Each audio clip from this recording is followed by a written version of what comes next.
नमस्कार, इन सोलापूरच्या बातमीपत्रात आपलं स्वागत। सुरुवातीला एक नजर टाकूया ठळक बातम्यांवर। या हेडलाईन्सचे प्रायोजक आहेत shower and tower water park.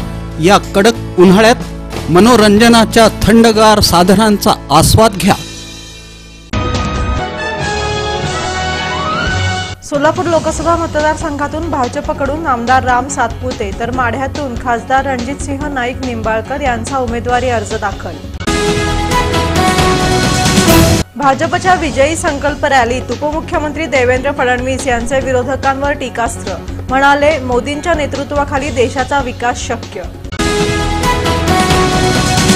Madha Lok Sabha मतदारसंघात राष्ट्रवादी शरद पवार गटाकडून धैर्यशील मोहिते पाटील यांचा अर्ज दाखल, म्हणाले सर्वसामान्य नागरिकांसाठी निवडणुकीच्या मैदानात।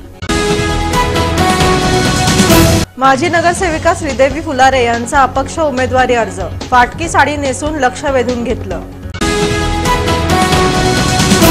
आणि राजू हत्तुरे MPDA अन्वये स्थानबद्ध, पोलीस आयुक्तांची कारवाई।